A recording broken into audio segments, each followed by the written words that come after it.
Resmi sudah pemerintah Provinsi DKI Jakarta mengeluarkan aturan kenaikan upah minimum provinsi atau UMP Jakarta tahun depan. Hal ini tertuang dalam keputusan Gubernur DKI Jakarta tentang upah minimum provinsi Jakarta 2022.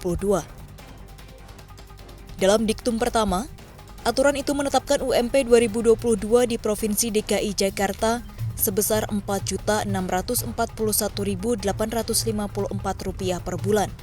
Dalam keputusan tersebut, Anies juga meminta kepada kalangan pengusaha bisa membayar upah sesuai dengan kenaikan yang ditetapkan oleh pemerintah provinsi. Bahkan Anies mengancam kalangan pengusaha yang tidak menjalankan keputusan tersebut dengan sanksi sesuai dengan peraturan perundang-undangan. Sebelumnya, revisi UMP 2022 di Provinsi DKI Jakarta memang berbuntut panjang. Selain membuat gusar pemerintah pusat, hal ini dikhawatirkan memunculkan efek domino. Di sisi lain, Kementerian Ketenagakerjaan telah menegaskan penetapan UMP mengacu pada Undang-Undang Cipta Kerja. Maka para kepala daerah harus mengikuti arahan yang berlaku dari pemerintah pusat.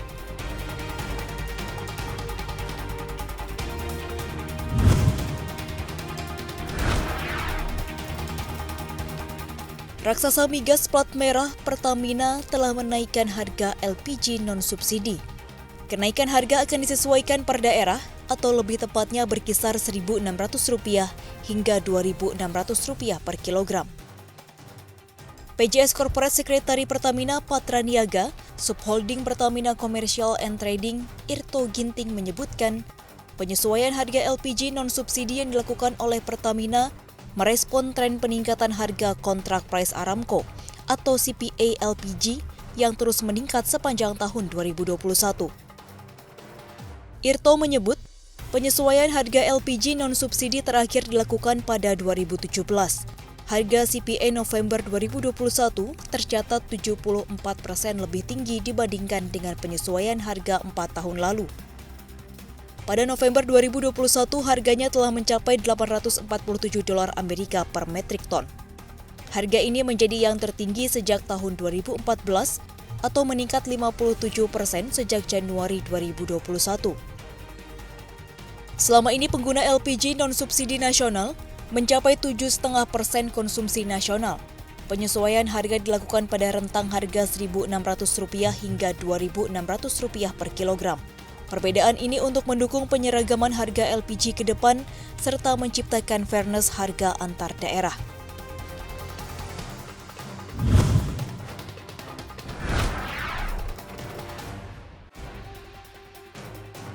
Makin banyak warga yang berobat di luar negeri, rupanya membuat negara kian kehilangan banyak potensi pendapatan. Hal ini diutarakan Presiden Joko Widodo yang menyatakan Indonesia kehilangan Rp97 triliun tiap tahun seiring banyaknya warga negara Indonesia yang berobat di luar negeri.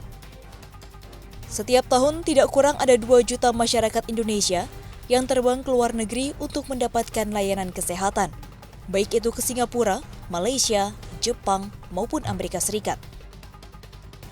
Untuk itulah Jokowi mendorong pembangunan rumah sakit dan fasilitas layanan kesehatan sekelas internasional di negeri sendiri. Bukan hanya itu, pembangunan rumah sakit internasional juga diharapkan dapat meningkatkan jumlah kunjungan wisatawan.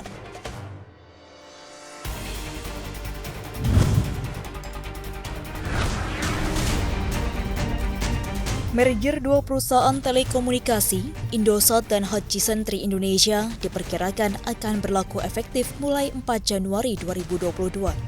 Sebelumnya, kedua pihak telah menandatangani perjanjian penggabungan bersyarat pada 16 September 2021 yang kemudian diperbarui pada 20 Desember. Otoritas Jasa Keuangan pun akan memberikan pernyataan efektif selambat-lambatnya pada 28 Desember 2021. Sementara izin dari Kementerian Komunikasi dan Informatika telah diperoleh pada 5 November 2021 lalu. Nantinya Indosat akan menerbitkan sebanyak 2,62 miliar saham kepada pemegang saham Hutchison Tri Indonesia yang mewakili 32,6% kepemilikan saham dalam modal perusahaan penerima penggabungan usaha. Sehingga setelah penyelesaian penggabungan, pengendali Indosat akan menjadi Ooredoo Southeast Asia dan CK Hutchison Indonesia. Berdasarkan prospektus penggabungan usaha, jangka waktu pembelian kembali saham bagi pemegang saham yang tidak setuju merger pada 5 Januari sampai dengan 18 Januari 2022. Penyelesaian pembelian kembali saham dijadwalkan pada 25 Januari 2022.